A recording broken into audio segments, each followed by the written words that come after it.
오늘 성경 말씀은 다니엘 개관입니다. 자, 다니엘에 여러분들이 다니엘을 읽을 때는 이해를 못합니다. 다니엘을 읽을 때는 다른 모든 성경을 다 이해하더라도 다니엘서와 요한계시록은 엄청나게 어렵습니다. 그래서 일반적으로 그냥 읽었을 때는 되게 편안한 이야기들이 많이 나오는데 그 중간중간에 여러 가지 환상들이 나오는데요. 그 환상의 뜻을 온전히 이해할 수는 없고 그거를 해석하고 배워야 합니다. 왜냐하면 성경학자들도 그러니까 뭐 몇천 년에 걸쳐서 해석을 해왔다라고 얘기를 해도 과언이 아닙니다. 그러니까 그만큼 지금도 연구를 하고 있고 그렇게 어렵습니다. 자, 그런데 다니엘이라는 사람의 이름의 뜻은요, 하나님이 나의 재판장이 되신다 라는 뜻입니다. 그러니까 이 다니엘서의 말씀은 하나님께 속한 사람은 영원한 복으로 또 영원한 생명으로 인도되지만 하나님께 속하지 않는 사람은 결국 심판이 있다 라는 것에 대한 이야기입니다. 그러니까 여러분들이 무슨 뭐 천국 그러면 우리가 일반적으로 생각할 때 좋은 세상을 가고 그 다음에 뭐 지옥 그러면 뭐 아프고 불구덩이가 있는 뭐 나쁜 세상을 가고 그럴 거라고 여러분들이 상상할지도 모릅니다. 그런데 천국은 하나님이 만드셨고 하나님이 만드셨으니까 하나님을 사랑하고 예수 그리스도를 믿고 하나님의 편에 선 사람들이 거기 가 있는 거고, 그리고 그렇지 않은 사람들은 다른 편에 가 있다는 뜻이 훨씬 맞는 말입니다. 의미들을 잘 이해하시겠죠? 뭐 영원히 벌받고 어쩌고라는 것은 그 다음 일입니다. 자, 그런데 다니엘은 어떤 사람이었느냐? 하나냐, 미사엘, 아사랴와 함께 바벨론으로 함께 잡혀갑니다. 나이가 어리고 용모가 아름다웠습니다. 미소년이었습니다. 미소년. 머리가 영특하여 느부갓네살 왕의 시동으로 선발되어 3년간 갈대아인의 학문과 방언을 배웠고, 또 왕이 주는 포도주와 육식으로 신앙을 더럽히지 않았고, 그 다음에 갈대아인의 땅, 다시 말해서 바벨론 땅에서 신앙을 더럽히지 않고 신앙을 지키는 것들 때문에 다니엘과 그 친구들은 실제로 죽이려고 했던 죽음의 고비들을 하나님이 살리셨던 그런 경험들을 함께 겪게 됩니다. 그 다음에 다니엘은 어떤 사람이었냐면 느부갓네살 왕이 그 꿈을 꾸었는데 그 꿈을 잊어버립니다. 자기가 무슨 꿈을 꾸었는지 마음이 번민한데 정확하게 그 꿈이 기억나지 않습니다. 그런데 하나님께 기도해 봤더니 그 꿈이 다니엘에게 보여줬고, 다니엘이 그 꿈을 왕에게 이야기하고 그걸 해석해 줍니다. 자, 그래서 또 한 번만 해석한 게 아니고 두 번째도 또 꿈을 해석해 줍니다. 그리고 벨사살 왕이라는 사람이 있는데 연회장의 벽에서 사람의 손만 갑자기 나타나서 석회벽에다가, 그러니까 석회벽이란 하얀색 벽이라 그 말이에요. 하얀색 벽에다가 글씨를 쓰는데 그 글씨가 세상의 말이 아니고 다른 세상의 말입니다. 다른 세상의 말이 나와서 이렇게 글씨를 쓰는데 그 글씨를 읽고 해석해 줍니다. 자, 이렇게 해서 다니엘은 간단히 얘기하면 여기까지는 여러분들이 모두 다 이해할 수 있습니다. 읽어보신 분들은 여기까지는 쉽게 이해가 됩니다. 그런데 그거 말고 그 다음에 문제가 생기는데, 이거는 중간에 다니엘이 꿈을 꾸고 환상이 나오고 이런 부분들은 그 내용을 해석하기가 매우 곤란했다라는 것을 이야기할 수 있습니다. 자, 그래서 다니엘서는 전체적으로 1부와 2부로 나눠지는데 첫째 1부에서는요, 이방인에 대한 하나님의 계획과 역사 속에서 움직이시는 하나님에 대한 부분이 나와 있고요. 그 다음에 2부에서는 7장부터인데 유대인에 대한 하나님의 계획과 그 이후로의 믿는 사람들에 대한 여러 가지 이야기들이 나와 있는 이 두 부분으로 나눠지는데, 그 1부와 2부로 서로 나눠지는 그 내용을 따로 나눠서 공부를 할 수 있도록 그렇게 하겠습니다. 어쨌든 개관이니까 성경을 읽는 데 도움을 줄 수 있도록 제가 그렇게 하겠습니다. 자, 그러면요, 다니엘의 이제 내용을 쭉 이렇게 보면 첫 번째 앞쪽 부분의 1장 내용을 보니까요, 다니엘의 세 친구에 대한 내용이 나와 있는데 이렇게 나와 있습니다. 바벨론 느부갓네살 왕이 예루살렘을 포위합니다. 예루살렘을 이제 멸망시키려고 포위를 하고 왕족과 귀족들을 포로로 다 잡아가고 바벨론 왕국에서 일을 하게 합니다. 그런데 일을 하게 하는데 그 중에 다니엘이라는 사람도 있었고, 하나냐, 미사엘, 아사랴라고 하는 영리하고 잘생긴 네 소년이 있었습니다. 모두 다 잘생긴 걸로 그렇게 나와 있습니다. 그런데 기쁘시죠? 미소년 얘기를 하니까 외모가 훈훈했다, 이제 그런 의미입니다. 그런데 한 관리가 그들의 이름을 벨드사살, 사드락과 메삭과 아벳느고라고 이름을 고쳐줬습니다. 그런데 그들은 채식하며 공부하고 몸과 마음을 닦아 바벨론의 모든 자보다 지혜와 총명이 10배나 뛰어나게 되었다. 이렇게 얘기하고 있습니다. 그러니까 공부 잘하고 싶으면 일단 마음을 잘 모아서 신앙을 바로 갖고 바로 서야 될 필요가 있습니다. 자, 말씀을 읽어보면 이렇게 되어 있습니다. 그들 가운데는 유다 자손 곧 다니엘과 하나냐와 미사엘과 아사랴가 있었더니 관관장이 그들의 이름을 고쳐 다니엘은 벨드사살이라 하고, 하나냐는 사드락이라 하고, 미사엘은 메삭이라 하고, 아사랴는 아벳느고라 하였더라. 다니엘은 뜻을 정하여 왕의 음식과 그가 마시는 포도주로 자기를 더럽히지 아니하리라 하고, 자기를 더럽히지 아니하도록 환관장에게 구하니 하나님이 다니엘로 하여금 환관장에게 은혜와 긍휼을 얻게 하신지라. 자, 왜 이걸 더럽힌다고 했을까요?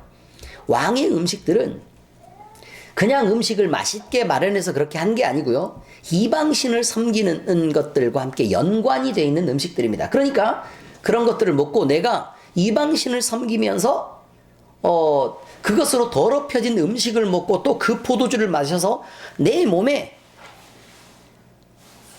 다른 더러운 것들을 받아들이지 않겠다라고 지금 얘기를 하고 있는 것입니다. 특히 고기는 더더욱 그렇습니다. 제사 음식으로 바쳐진 것들을 갖다가 그러니까 일단 한번 제사 음식으로 그 이방신에게 드리고 그걸 갖다가 막 귀한 것이라 그래서 왕에게 그렇게 먹이고 하는 그런 일들이 있었다라는 것입니다.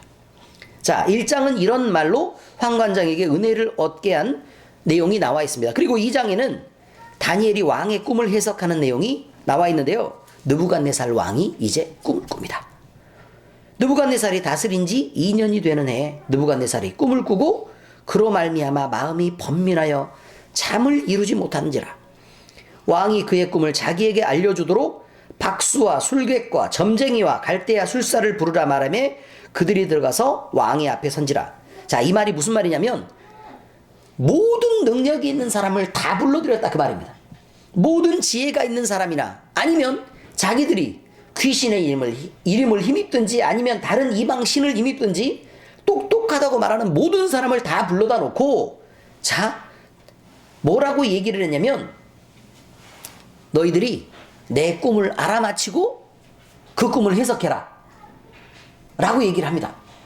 아니, 그럼 자기가 무슨 꿈도 아닌데 아무리 똑똑하다 그래도 내가 꾼 꿈을 알아맞히고 해석하라고 얘기를 해라 라고 얘기를 하니까 그 부분 때문에 당황을 한 거예요. 그래서 이 사람들이 뭐라고 얘기를 하냐면 왕이요, 아니 꿈을 알아맞히는 것은 불가능한 일이 아닙니까? 이거는 이 세상에 있는 사람이라면 그 어느 누구도 그 꿈을, 당신이 꾼 꿈을 맞추는 것은 불가능합니다. 꿈을 우리에게 말씀만 좀 해주셔도 우리가 그 꿈을 알아서 해석을 잘하겠습니다 라고 얘기를 했다, 그 말이에요. 근데 느부갓네살 왕이 틀린 생각을 하고 있는 게 아닙니다. 만약에 너희가 신을 섬기고 있고 그 신이 너희 속에 있다 그러면 내가 꾼 꿈을 왜 못 맞추냐? 아니면 너희들이 와서 너희들의 생각대로 말로 이렇게 꾸며가지고 얘기하려고 하는 거 아니냐? 라고 얘기를 하는 거예요. 만약에 이 내가 꾼 꿈을 못 맞추면 너희들을 몽땅 다 데려다가 다 죽일 거니까 그런 줄 알아라. 왜? 너희는 거짓말하는 놈들이니까 라고 얘기를 합니다. 그래서 그 꿈을 맞추는 사람이 아무도 없었습니다. 그래서 이 세상의 지혜자들을 다 모아서 지혜자라고 얘기하는 놈들은 다 거짓말장이니까 무조건 다 죽여라 라고 명령을 내려버립니다. 그러니까 난리가 났죠. 그런데 다니엘이 이렇게 관리에게 얘기를 합니다. 뭐가 그렇게 급합니까? 내가 하나님 앞에 기도하고 잠깐만 시간을 좀 벌어주시면 내가 그 꿈을 해석을 할 것입니다. 그러니까 잠깐만 시간을 달라고 좀 얘기하십시오 라고 얘기를 한 거예요. 그러니까 그것도 맞다 싶어서 뭐 손해볼 건 없으니까. 그래서 시간을 잠깐 벌어줍니다. 그래서 다니엘이 하나님 앞에 구합니다.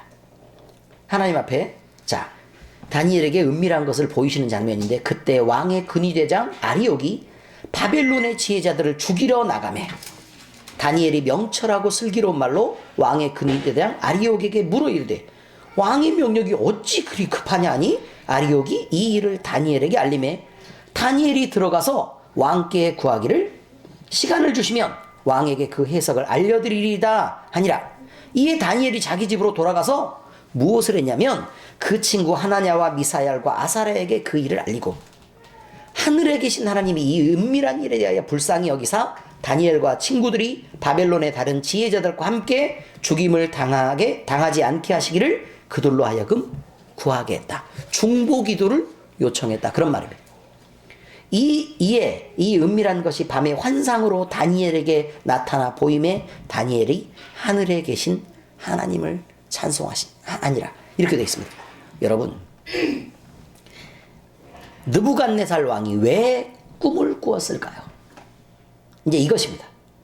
느부갓네살이 꾼 꿈을 다니엘이 해석하니까 여러분은 신기하다고 믿으실지 모르지만, 그 전에 느부갓네살이 왜 꿈을 꾸고 왜 꿈을 잊었을까요? 그런 말입니다. 이 질문이 던져지면 여러분들이 금방 이제 눈치를 채실 것입니다. 여러분들은 이제 신앙이 깊으시니까. 네. 그래서 이것은 그것입니다. 천지를 만드신 하나님이, 온 세상을 창조하신 하나님이 다니엘과 그 친구들만 붙잡고 있고 이스라엘 민족만의 하나님이 아니고 느부갓네살이라는 지금 현재 이방에서 다른 신을 섬기는 왕이 있고, 그 왕의 꿈에 나타나서 온 세상을 내가 다스리고 있지 않냐 라는 것을 표현하고 싶은 것이 있습니다. 뿐만 아닙니다. 그 꿈을 통해서 다니엘과 그 친구들을 그 땅에서 가장 높은 곳에 올리려고 하는 계획이 있습니다. 애굽에서 요셉이 가장 높은 자리에 올리는 것과 너무너무 비슷한 장면이 지금 이어지고 있는 것입니다. 자, 그래서 다니엘이 꿈을 이제 해석합니다. 왕이 대답하여 벨드사살이라 이름한 다니엘에게 이르되, 내가 꾼 꿈과 그 해석을 네가 능히 내게 알게 하겠느냐 하니, 다니엘이 왕 앞에 대답하여 이르되, 왕이 물으신 바 은밀한 것은 지혜자나 술객이나 박수나 점쟁이가 능히 왕께 보일 수 없으되, 오직 은밀한 것을 나타내실 리는 하늘에 계신 하나님이시라. 그가 느부갓네살 왕에게 후일에 될 일을 알게 하셨나이다. 왕의 꿈, 곧 왕이 침상에서 머릿속으로 받은 환상은 이러하니이다 라고 얘기를 해서 꿈 얘기를 합니다. 남이 꾼 꿈을 얘기하기 시작합니다. 자, 그래서 왕이 한 큰 신상을 보셨나이다. 이제 그림을 그리셔야 합니다. 신상을 보았습니다. 그런데 그 신상이 왕의 앞에 크게 신상이 하나가 서 있습니다. 그런데 크고 광채가 찬란하여 그 모양이 심히 두려우니까 어마어마하게 큰 신상이 지금 서 있고 그의 반짝임이 대단했다라고 지금 얘기하고 있습니다. 그런데 그 우상이라고 얘기합니다. 그 신상이 있는데 그 우상의 머리는, 자, 머리만 보면 순금으로 되어 있습니다. 금으로만 되어 있습니다. 금으로만 되어 있고, 가슴과 두 팔은 여기 부분은 은으로 되어 있고, 배하고 넓적다리 부분은 뭐로 되어 있는가 하면 노수로 되어 있고 동으로 되어 있고요. 그 종아리 부분은 쇠로 되어 있고, 그 발은 얼마는 쇠요, 얼마는 진흙이 섞여 있게 된 것을 보았습니다. 이렇게 되어 있습니다. 그러니까 금, 은, 동, 철, 그 다음에 철과 진흙이 섞여 있는 것, 이렇게 보았다 그 말입니다. 의미를 아시겠죠? 또 왕이 보신즉 손대지 아니한 돌이 멀리서부터 날아와서 쫙 날아오더니 신상의 쇠와 진흙에 발을 잇는 부분을 아래를 탁 쳐서 부서뜨리니까, 그때 쇠와 진흙과 놋과 은과 금이 다 부서져 여름 타자마당에 겨같이 확 이렇게 먼지처럼 되어서 다 날아가 버리고 없었고, 우상을 친 돌은 태산을 이루어서 온 세계에 가득하게 되었습니다 라고 얘기하고 있습니다. 그리고 나서 그 해석을 얘기합니다. 해석은 다니엘이 해석한 내용이 있습니다. 그런데 그 꿈은 무엇을 의미하고 있는가 하면 황금의 제국. 그러면 누가 말해도 황금 제국은 바벨론 왕국입니다. 그건 뭐 다 아시죠? 머리는 황금 제국을 나타내고 있습니다. 그것은 느부갓네살 왕이 지금 현재 다스리고 있는 황금 제국을 나타내고 있습니다. 라고 지금 얘기하고 있습니다. 그리고 둘째, 은혜의 나라는 메대와 파사를 나타내고, 메대 파사를 나타내고 있는데, 당신의 나라가 망하면 당신의 나라 다음 나라에 뭐가 오냐면 메대 파사라는 나라가 와서 그 나라가 설 것입니다. 라고 지금 얘기하고 있는 것입니다. 역사를 주관하시는 하나님에 대한 얘기예요. 그리고 메대 파사에는요, 은혜 세공이 굉장히 뛰어났던 것으로 역사적으로 알려져 있습니다. 물론 메대 파사가 오기 전에 예언한 내용입니다.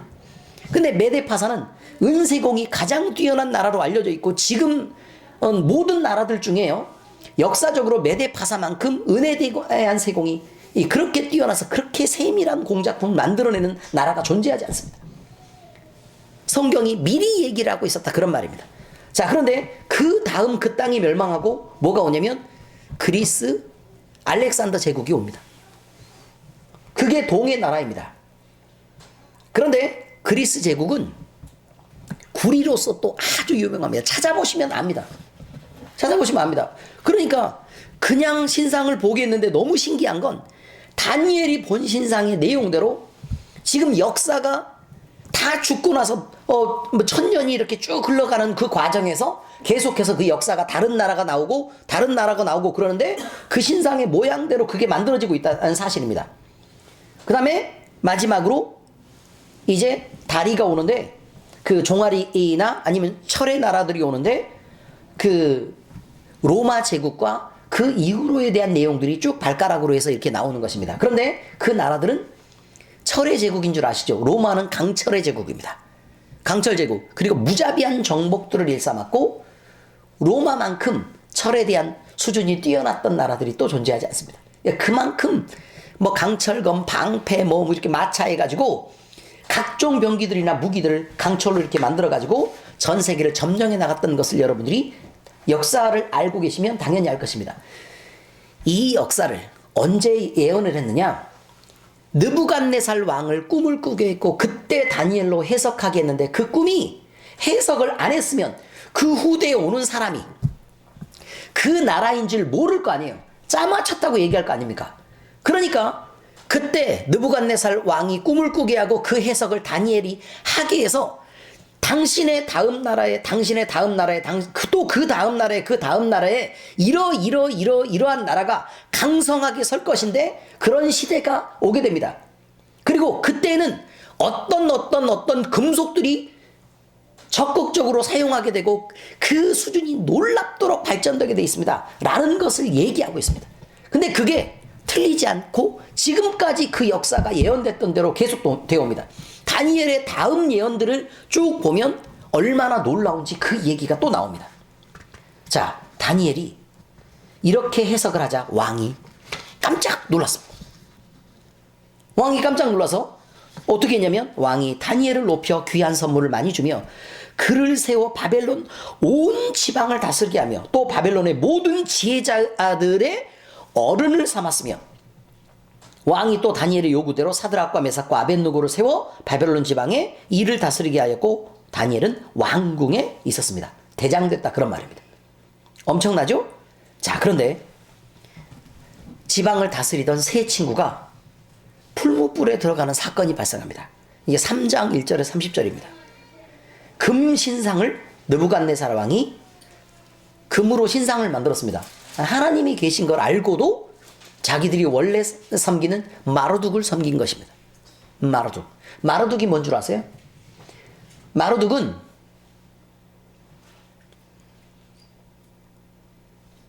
바벨론 왕국에서 우상들을 쭉 섬기기 시작했는데, 누구의 환생이라고 보는 거냐면, 누구? 마르둑이라는 게 누구의 환생이라고 그랬죠? 니무롯의 환생이라고 생각합니다. 그리고 그 주변을 감싸고 있는데, 어쨌든 니무롯의 환생이라고 해서 세상에 처음 온 영거린 니무롯이라는 사람이 있었는데, 그 사람이 신처럼 되고 그 다음에 그 신을 섬겨서 여러 가지 신상들을 만들고 그렇게 만들었던 마루둑 신상이 있는데 그 마루둑을 섬겼습니다. 황금으로 만들었습니다. 자, 그런데 왕이 금으로 신상을 만들었으니 높이는 60규빗이요 너비는 6규빗이라 그것을 바벨론의 지방에 두라 평지에 세워두었다 이렇게 말하고 있습니다. 그런데 너희는 나팔과 피리와 수금과 사명금과 이렇게 악기들을 여러 가지를 연주할 때 엎드려 느부갓네살 왕이 만들어 놓은 그 금신상에게 절해야 한다. 만약에 누구든지 엎드려 절하지 않으면 맹렬히 타는 풀무불에 던져 용광로에 던져버리겠다. 이렇게 얘기한 거예요. 그리고 왕이 도장을 찍어서 그것을 끝냈습니다. 그런데 다니엘의 세 친구는 그 신상에게 경배하지 않았습니다. 그러니까 갈대아 사람, 다시 말해서 바벨론에 어떤 사람들이 와서 이 유다인들을 질투하고 참소하기 시작합니다. 그런데 사드락과 메삭과 아벳느고가 얼마나 왕에게 원래 사랑을 받고 귀한 대우를 받았었던지 느부갓네살 왕이 이 세 사람을 불러서 얘기합니다. 애들아, 그러지 말고 악기가 연주될 때 그냥 절해라. 그럼 너희를 용서할게. 뭐 그렇게 해줄 수는 있지 않냐 라고 얘기했더니 사드락과 메삭과 아벳느고가 단호하게 왕에게 그렇게 얘기합니다. 느부갓네살이여, 우리가 이 일에 대하여 왕에게 대답할 필요가 없나이다. 왕이여, 우리가 섬기는 하나님이 계신다면 우리를 맹렬히 타는 풀무불 가운데서 능히 건져내겠고 왕의 손에서도 건져내리이다. 아니 그러니까 왕이 배신감을 느끼겠습니까? 안 느끼겠습니까? 엄청 배신감을 느끼죠. 엄청 배신감을 느끼죠. 그러나 사드락과 메삭과 아벳느고는 도대체 배는 게 없습니다. 하나님 외에는 보이는 게 없습니다. 지금 그렇게 하지 아니하실지라도, 한마디로 풀무불에 던져내는데 하나님이 우리를 건지시고 왕의 손에서도 하나님이 우리를 건질 것입니다 라고 얘기하는데, 그렇게 하지 않고 우리가 풀무불에 타서 죽어도 그 말입니다. 왕이여, 우리가 왕의 신들을 섬기지도 아니하고 왕이 세우신 금신상에게 절하지도 아니할 줄을 아시옵소서. 이렇게 말합니다. 하나님이 우리를 죽이시면 그냥 죽지요 뭐. 이렇게 얘기합니다. 또 누가 생각납니까? 혹시 에스더가 생각나지 않습니까? 그럼요. 죽으면 죽으리라. 하나님을 섬기고 하나님을 섬길 때 죽으면 죽으리라는 각오를 매번 우리의 신앙의 선배들이 했었다는 사실을 기억하셔야 합니다. 그래서 어쩔 수 없이 느부갓네살은 분이 가득하게 되었습니다. 방법이 없어요. 아니 애를 달래고 뭐 어떻게 해봐도 말을 듣지는 않는데 어떡해요. 그래서 분이 가득하여 사드락과 메삭과 아벳느고를 향하여 얼굴 빛을 바꾸고 명령하여 이르되 그 풀무불을 뜨겁게 하기를 평소보다 7배나 더 뜨겁게 해라. 군대 중 용사 몇 사람에게 명령하여 사드락과 메삭과 아벳느고를 결박하여 극렬히 타는 풀무불 가운데 던져라 라고 명령합니다. 왕의 명령이 너무너무 엄하고 풀무불이 너무 뜨거움으로 불꽃이 사드락과 메삭과 아벳느고를 데리고 가서 던졌는데 그 데리고 간 사람까지 태워서 죽였다 이렇게 되어 있습니다. 그런데 던지고 났더니 풀무불에서 사람들이 걸어 다닙니다. 용광로 안에서 걸어 다니는데 던지는 건 3명이었는데 느부갓네살이 이렇게 딱 보니까 아니 3명이 안 다니고 4명이 다니고 있는데 그 4명 중에 1명은 빛이 나서 하나님의 아들 같은 거예요. 그래서 느부갓네살이 깜짝 놀라서 자기 옆에 있는 사람을 말합니다. 야, 우리가 결박하여 불 가운데 던진 사람이 3사람이 아니었느냐? 하니 그들이 왕에게 대답하여 이르되 왕이여 옳소이다. 3사람을 던졌습니다 라고 얘기합니다. 왕이 또 말하여 이르되 내가 보니 결박되지 아니한 4사람이 불 가운데로 다니는데 결박해서 던졌죠. 근데 그 결박이 풀리고 4사람이 다니고 있는데 상하지도 아니하였고 그 넷째 모양은 신들의 아들과 같기도 하고 느부갓네살이 맹렬히 타는 풀무불 아기 가까이에 가서 불러 이르되 지극히 높으신 하나님의 종 사드락 메삭 아벳느고야 나와서 이리로 오라 하매 사드락과 메삭과 아벳느고가 불 가운데서 나온지라. 총독과 지사와 행정관과 왕들의 모사들이 모여 이 사람들을 본즉 불이 능히 그들의 몸을 해하지도 못하였고 머리털도 그을리지 아니하였고 겉옷 빛도 변하지 아니하였고 불탄 냄새조차도 없었더라. 이렇게 되어 있습니다. 하나님이 이렇게 자기 백성을 지키셨습니다. 느부갓네살 왕이 이제 4장에서는 두 번째 꿈을 꿉니다. 내가 침상에서 나의 머릿속으로 받은 환상이 이러하니라. 내가 본즉 땅의 중앙에 한 나무가 있는 것을 보았는데 높이가 높더니 그 나무가 자라서 견고하여지고 그 높이는 하늘에 닿았으니 그 모양이 땅 끝에서도 보이겠고 그 잎사귀는 아름답고 그 열매는 많아서 만민의 먹을 것이 될 만하고 들짐승들이 그 그늘에 있으며 공중에 나는 새는 그 가지에 깃들이고 육체를 가진 모든 것이 거기에서 먹을 것을 얻더라. 여기까지입니다. 여기까지는 느부갓네살 왕의 나라가 크고 대단해서 모든 백성, 온 세상의 백성이 그 안에서 먹고 마시고 그 그늘에서 쉬고 할 만했다 라는 것에 대한 환상입니다. 내가 침상에서 머릿속으로 받은 환상 가운데 또 본즉 한 순찰자, 한 거룩한 자가 하늘에서 내려왔는데 그가 소리질러 이처럼 이르기를 그 나무를 베고 그 가지를 자르고 그 잎사귀를 떨고 그 열매를 해치고 짐승들을 그 아래서 떠나게 하고 새들을 그 가지에서 쫓아내라 라고 얘기했습니다. 그러나 그 뿌리에 그루터기를 땅에 남겨두고 새와 노줄로 동이고 그것들을 들풀 가운데 두어라. 그것이 하늘 이슬에 젖고 땅의 풀 가운데서 짐승과 더불어 제 몫을 얻으리라. 또 그 마음은 변하여 사람의 마음 같지 않고 짐승의 마음을 받아 7대를 지내리라 라고 얘기합니다. 여러분, 이거는 그 나라가 딱 봐도 멸망하고 온 나라가 흩어질 것에 대한 얘기죠. 그죠? 그 다음에 그 그루터기를 남겨두고 매임을 당하게 하고 그 다음에 그 마음은 변하여 사람의 마음과 같지 않고 짐승의 마음마다 7대를 지내리라 라고 돼 있는데 다니엘이 이 꿈을 해석하면서 보니까 그 그루터기는 남겨두라 한즉 하나님이 다스리는 줄을 왕이 깨달은 후에야 다시 7대를 지내고 나면 하나님이 회복시키실 것입니다 라고 얘기합니다. 그런데 놀랍게도 이 모든 일이 다 느부갓네살 왕에게 임합니다. 12달이 지난 후에 내가 느부갓네살 왕이 바벨론 왕궁 지붕에서 거닐 때 나 왕이 이르되, 그러니까 내가 혼잣말 하기를 뭐라고 얘기하냐면 이 큰 나라 바벨론은 내가 능력과 권세로 건설하여 나의 도성으로 삼고 이것으로 내 위엄과 영광을 나타내고 뿌듯하게 쫙 손을 펼쳐서 내가 이렇게 대단하구나 라고 혼잣말을 했는데 이 말이 아직도 나 왕의 입에 있을 때, 그러니까 말이 거의 끝나기도 전에 하늘에서 소리가 내려 이르되 느부갓네살 왕아 내게 말하노니 나라의 왕위가 내게서 떠났느니라. 내가 사람에게서 쫓겨나서 들짐승과 함께 살면서 소처럼 풀을 먹을 것이요 이와 같이 7대를 지내서 지극히 높으시니가 사람의 나라를 다스리시며 자기 뜻대로 그것을 누구에게 주시는 줄을 알기까지 이르리라. 자기 뜻대로 나라를 주신답니다. 자기 뜻대로 나라를 주신답니다. 바로 그때 이 일이 일어나 나 느부갓네살에게 응함으로 내가 사람에게 쫓겨나서 소처럼 풀을 먹으며 몸이 하늘에 이슬에 젖고 머리털이 독수리털과 같이 자랐고 손톱은 새발톱과 같이 광야에서 버려진 자가 되었습니다. 그리고 미쳐서 지냈습니다. 그 기한이 참에 나 느부갓네살이 하늘을 우러러 보았더니 이제 결국 하늘을 볼 수 있게 되었다. 그런 말입니다. 그때서야 비로소 하늘을 볼 수 있게 되었다.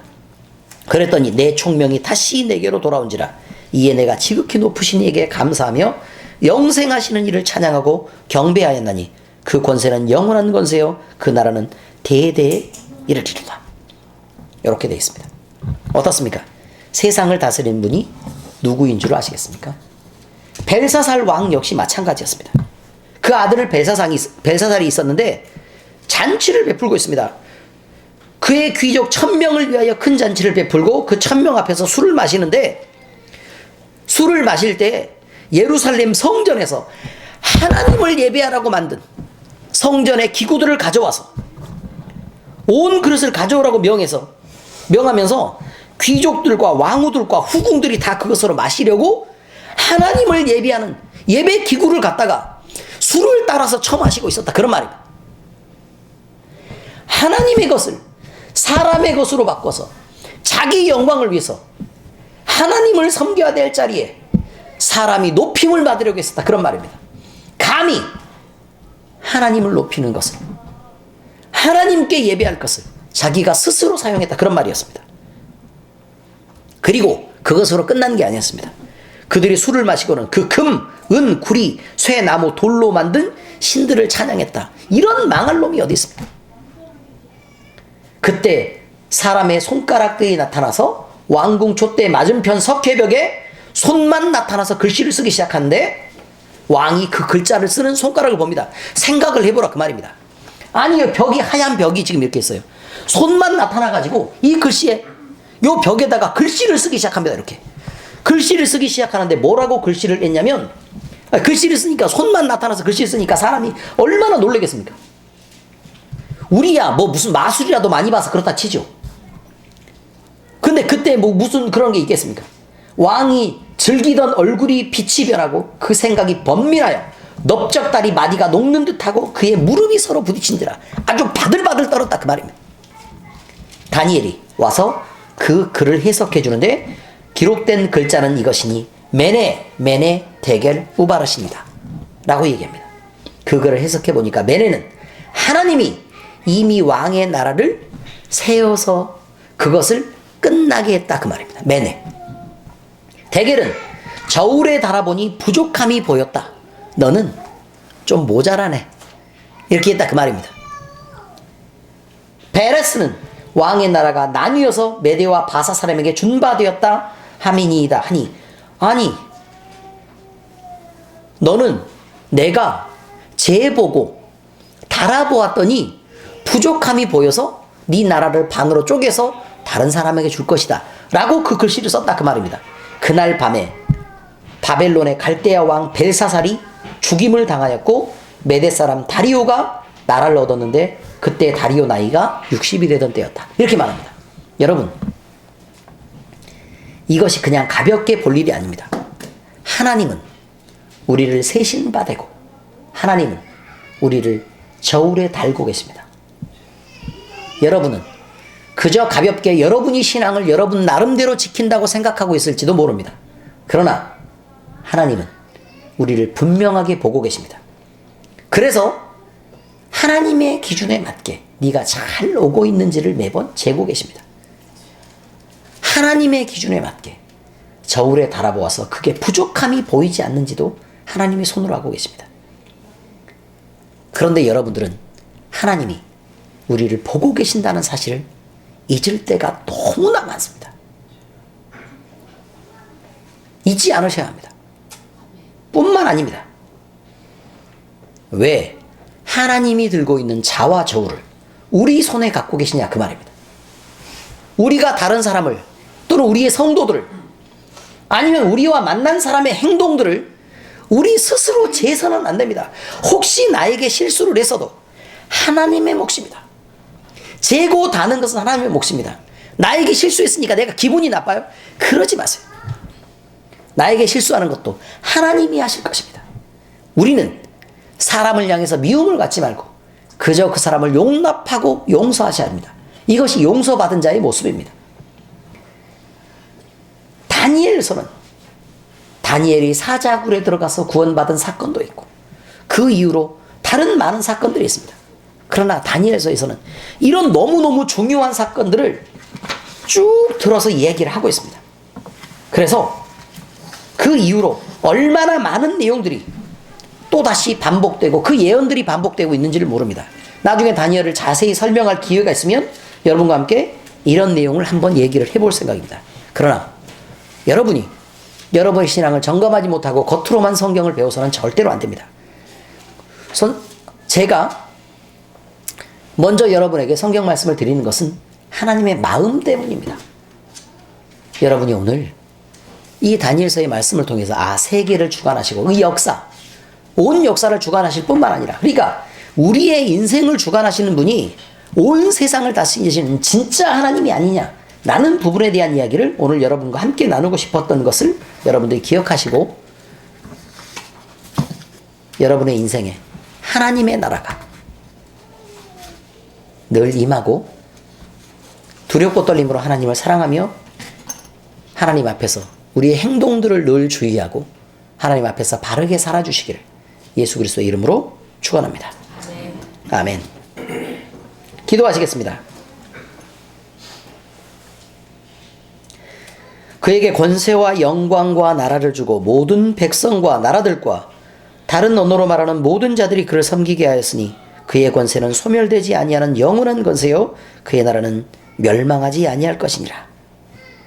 하나님 아버지, 인류의 온 역사와 삶과 죽음과 심판을 주관하시는 우리 하나님, 오늘 우리에게 하나님의 보호와 계시의 말씀을 주셔서 우리 자신을 돌아볼 기회를 주심을 감사를 드립니다. 우리는 하나님이 온 세상의 주인이신 줄을 알면서도 늘 그 사실을 잊고 살아왔습니다. 하나님이 가지시는 자와 저우를 우리 손에 들고 사람들을 재고 달며 우리 스스로 판단하는 것을 놓지 않았습니다. 하나님이 자와 저우를 들고 우리 자신을 재고 다는 분이라는 것도 늘 잊고 살아왔습니다. 그럼에도 불구하고 하나님께서는 우리를 향한 구속의 계획을 순서대로 진행해 오셨고 이제 그 심판과 구원의 날이 우리 눈앞에 펼쳐진 것을 보게 하시니 감사를 드립니다. 온 세상을 어지럽히는 우리의 마음을 두렵고 떨리게 하는 또 우리의 삶에서 하나님을 떠나게 어지럽히고 우리의 삶을 더럽히는 사탄의 세력을 멸하시고 하나님께서 우리에게 약속하신 구속의 날을 이제 이루시옵소서. 이 마지막 때 우리를 회복시키시고 우리를 하나님의 뜻대로 이끄시옵소서. 살아계셔서 온 역사의 주관자가 되시며 심판의 주님이신 예수 그리스도의 이름으로 기도합니다. 아멘. 아멘.